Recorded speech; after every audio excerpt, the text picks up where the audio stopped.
Hey money moguls, welcome back to Budgeting Around the World. So I visited 10 new cities and 5 new countries in 8 months.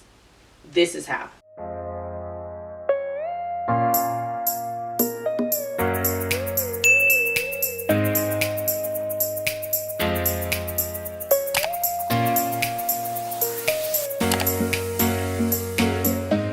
Today I'm going to share with you tips on affordable travel. Number 1, all-inclusive resorts and cruises. They're amazing. Everything's included. Not everything. Not everything. Most things are included. You can choose whether you want to spend more money, but the necessities are included. You have food, you have drinks, you have activities. You can just chill out and do nothing. They're great. If you're looking for a quick getaway, somewhere to just relax, read a book, step away from it all, look at an all-inclusive resort, look at a cruise. They're great options. Now be mindful when you're booking these all-inclusive, look at the flights. Flights will get you caught up. You find a really great deal and it's in Miami in January, right around New Year's. Flights are ridiculous. So make sure you look at the flights for the time of year that you want to go to the place you want to go. But generally speaking, all-inclusive resorts are the move. Number 2, visit multiple cities, countries, states in one trip. What? Visit multiple cities, states, countries in one trip. I do this all the time. The only reason I went to Thailand was I was already in Dubai. The flight was super cheap. I went to Cuba because I was already in Mexico. Why does this make sense? A flight from here to Dubai is between $1,000 and $1,200. A flight from here to Thailand is between $1,000 and $1,200. A flight from Dubai to Thailand is like $50. So depending on a lot of factors. But my flight was less than $100 to get from Dubai to Thailand and back so I can come home. It also saves you time and allows you to see more places. Those are 20-hour flights. Why would I waste 40 hours to fly, or why would I spend 40 hours to fly to see one place when I can spend 40 hours to fly and see 2 or 3 places? This isn't always the best option. It depends on your goals for your trip. It depends on where you're going. It has a lot of factors into it. But a lot of times you can see places that you wouldn't ordinarily get to see by visiting them while you're already there. Once you're in Europe, it's super cheap to go to other places in Europe. Once you're in Asia, it's super cheap to go to other places in Asia. Take advantage of the time that you have while you're in the cities that you're in. Flights. Number 3, whenever possible, fly during the week. Why? Supply and demand. Basic economics. When people want to fly, flight prices go up. When do people want to fly? On Sunday. Why do people want to fly on Sunday? The weekend crew is coming home from work.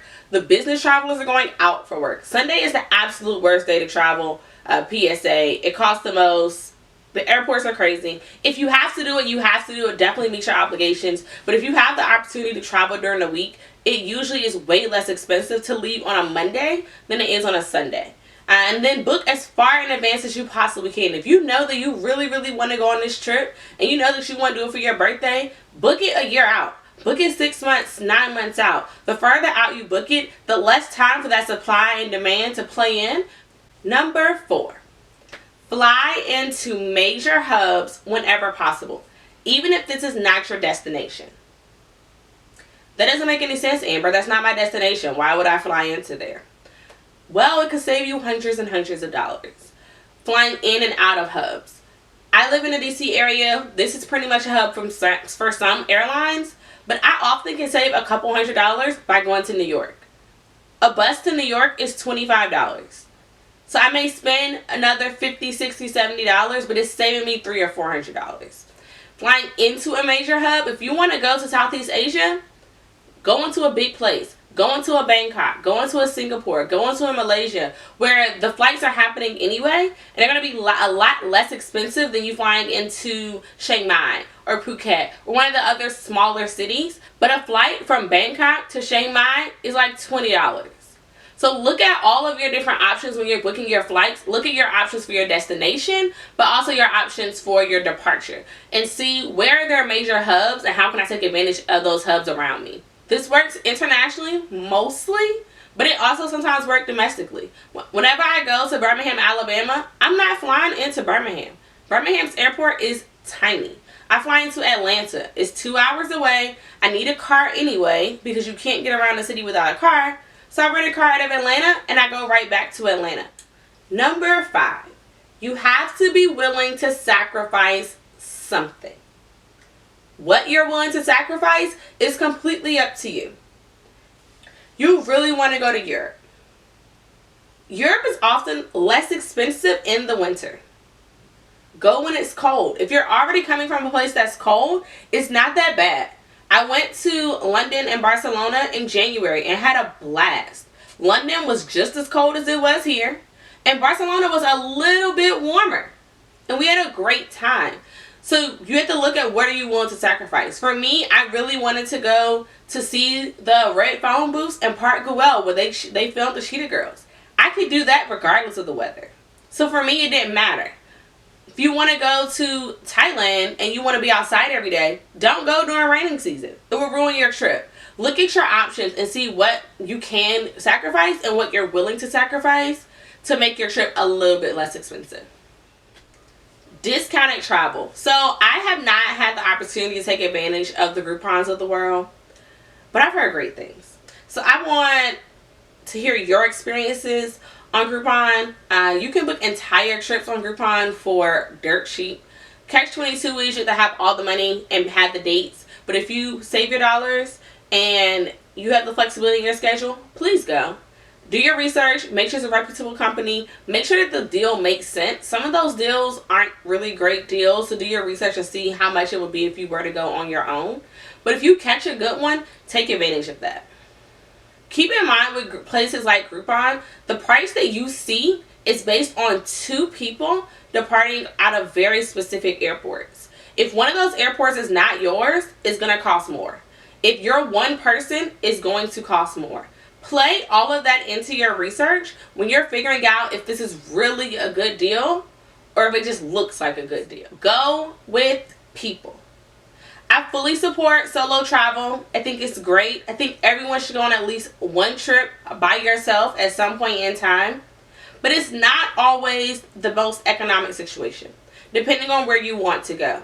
Housing and transportation are typically the most expensive parts of travel. Any bit of that you can decrease, the more money you can spend on an excursion, on a meal, shopping, whatever you want to spend your money on, or just save money in general. Having someone to split your housing with is always a great thing, depending on the person. So get you a travel friend, someone you can see the world with, and go explore. Speaking of housing, Airbnbs and hostels are your friend. Sometimes. Look at your market. Look at where you're going.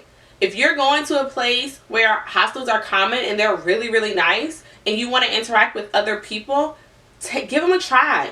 Read the reviews, understand what you're getting yourself into. But all of the hostel experiences I've had were really, really positive. And the things that I loved about them was that I got to interact with travelers from all around the world that I would not have met had I stayed in a regular hotel or had I stayed at a resort. You can get solo rooms or private rooms in most hostels if you still want to be in your own space. That's cool. But you will still get the opportunity to interact with other people. You can also do shared rooms. Whatever makes you happy and whatever fits your budget. Try it. Airbnbs are great because they all have kitchens. You can always cook you a grilled cheese sandwich for your breakfast and your lunch. And that saves you a bunch of money. Especially if that's a day where you just want to be lazy and sit in the house. You don't have to go out and interact with people. You don't have to spend money on every single meal. I love Airbnbs because you get the whole house. I get the whole house. I don't do the shared spaces. So if it's one of us or if it's 10 of us, it doesn't matter. The whole space is ours. We don't have to worry about being loud and getting in people's way and going between rooms and the hotel and all the things. I love Airbnbs. But sometimes there are a lot of cities where I'll go and I'll just stay in a hotel. Because with Airbnbs, you have to be really careful about where you are in the city. If you aren't renting a car and you want to be in a mix of all the things, you have to be specific about looking for that on Airbnb. Otherwise, you're going to end up in the suburbs in some really quiet neighborhood with some kids next door and you trying to turn up. So be mindful of where you are and where you want to be for your trip. Earn rewards and use them. Regardless of where you are in your travel journey, whatever group you're using to fly, wherever you're staying, you need to be getting rewards for that. I use Lyft exclusively. Why? I should prefer Lyft. But also, every dollar I spend on Lyft is a point. I get points on Delta Airlines and on Hilton Honors. So one day, I'm believing that my Lyft rides are going to give me a free flight. Might not happen, but I'm holding on to hope.